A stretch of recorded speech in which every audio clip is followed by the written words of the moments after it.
네, 앞서 전해드린 대로 검찰이 15명을 기소하면서 세월호 선장 등 4명에게는 살인죄를 적용했습니다.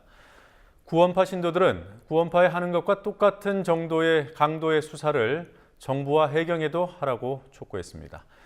인천지검 나가 있는 PD 연결해 보겠습니다. 곽보아 PD.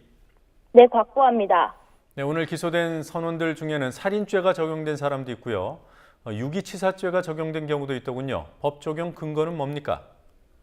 네, 검찰은 승무원 개개인이 당시 상황을 바꿀 수 있을 만한 위치에 있었는지를 따졌습니다. 이에 따라 당시 승객 구조 상황을 실질적으로 통제하거나 최선 명령을 내릴 수 있는 위치에 있었던 선장과 1, 2등 항해사에게 더 많은 책임을 물었습니다. 기관장은 책임을 물을 지위에 있는 것은 아니지만 조리원 2명이 닫혀 있는 것을 보고서도 6명의 기관부 승무원들을 데리고 탈출한 책임을 물어 살인죄가 적용됐다고 검찰은 설명했습니다. 이 조리원들은 실종 상태인 것으로 알려졌습니다. 검찰은 나머지 승무원 11명은 선장과 기관장의 지시를 받기 때문에 사고 당시 승객 구조를 실질적으로 지휘하긴 어려웠을 것으로 판단했지만 선원에게 주어진 구조의 의무를 다 하지 못했기 때문에 특가법 위반 및 유기치사죄, 순환구호법 위반 등의 혐의를 적용했다고 밝혔습니다. 살인죄의 최고 형량은 사형이고 특가법 위반은 무기징역, 유기치사죄는 3년 이상 45년 이하 징역입니다.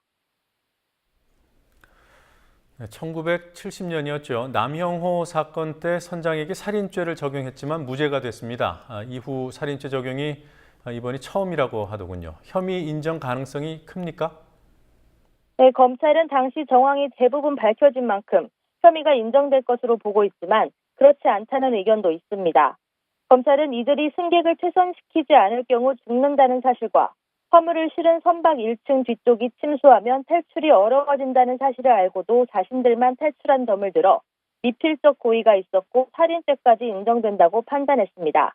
이런 행동들이 직접적인 수단을 동원해 살인을 한 것과 같다고 볼 수 있다는 겁니다. 하지만 검찰이 무리한 기소를 했고 수사 방향이 바뀌어야 한다는 법조인들의 의견도 있었습니다.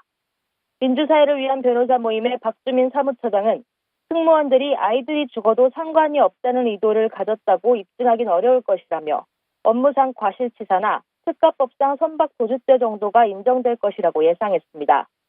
또 민변 세월호 특위위원장 권영국 변호사는 수사본부와 검찰이 세월호 관련 수사에 대해 이렇게 승무원과 유병원 전 회장을 악마로 몰아 책임을 지우는 듯한 수사는 관리 감독을 맡은 정부의 책임을 덮어버릴 수도 있다며 이들이 과적이나 부실 고박을 하고 안전교육을 제대로 받지 못할 수밖에 없었던 이유, 정부의 규제나 부처들의 유착 관계에 대해서도 철저한 검토를 해야 근본적인 해결책이 설 것이라고 주장했습니다.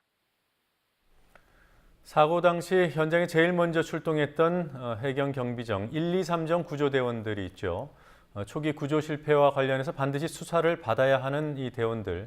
검찰이 이제서야 소환을 했다고 하더군요. 곽 PD, 이들 전원을 소환한 겁니까? 그렇지 않습니다. 대원 14명 중 3명만 소환했습니다. 하지만 수사본부는 이들을 부른 이유가 구조 실패와 관련된 수사 때문이 아닌 구명벌 업체 조사에 필요한 진술을 듣기 위해서라고 밝혔습니다. 수사본부는 이르면 다음 주부터 별도의 검찰 조직을 꾸려 해경의 구조 과정에 대한 수사에 나서겠다고 밝혔습니다. 네. 검찰이 유병헌 전 세모그룹 회장의 장남 대균 씨를 지명수배한 데 이어서 대균 씨를 검거하는 경찰관에게는 포상까지 하겠다 이렇게 발표를 했더군요. 아직 소재 파악을 못하고 있는 모양이던데 맞습니까? 그렇습니다. 유씨 일가 비리를 수사하고 있는 인천지검 특별수사팀은 경찰청에 대균 씨를 검거하는 경찰관에겐 1계급 특징과 포상을 실시할 것을 요청했다고 밝혔습니다. 유씨 일가 소환에 잇따라 쓴자를 마신 검찰의 마음이 급해진 것으로 보입니다. 검찰은 유 전 회장에게 내일 오전 10시까지 나올 것을 통보했지만 유 전 회장으로부터 출석하겠다는 답변은 받지 못했습니다. 이제까지 소환됐던 다른 피의자들과 다르게 검찰 정문 앞에 포토라인까지 마련한 이유에 대해 검찰 관계자는 일부 방송국들의 요청이 있었고 장소가 협소해서라고 설명했습니다. 한편 구원파 신도들은 오늘 오후 경기 안성 금수원에서 기자회견을 열어 해경과 정부에도 구원파에게 하는 것과 같은 고강도 수사를 해야 한다고 주장하며 만약 요구가 받아들여지지 않을 경우 앞으로 검찰 수사에 협조하지 않겠다고 말했습니다. 이에 검찰은 교회 자금 관련 압수물을 반환하는 등 종교의 자유를 보장하며 수사 중이라며 유 전 회장 일가와 관계자들이 수사에 협조하기를 촉구했습니다. 금감원이 청해진 해운이 불법 금융거래를 했다고 발표를 했더군요. 그렇습니다.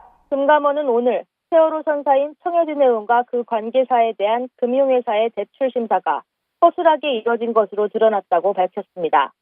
금감원은 42개 금융회사가 청해진 해운 관계사 및 관계인에 총 3,747억 원을 빌려줬는데 대출 승인 과정에서 제대로 된 심사가 진행되지 않았다고 밝혔습니다. 금융당국은 이 돈이 관계사의 불법 자금으로 흘러들어갔을 것으로 보고 불법 대출 혐의가 확정될 경우 청해진 해운 측이 부당하게 받은 대출금을 전액 회수하고 해당 금융사와 임직원에 대해서도 중징계를 내릴 예정이라고 밝혔습니다. 지금까지 인천지검에서 국민TV 뉴스 박보아입니다.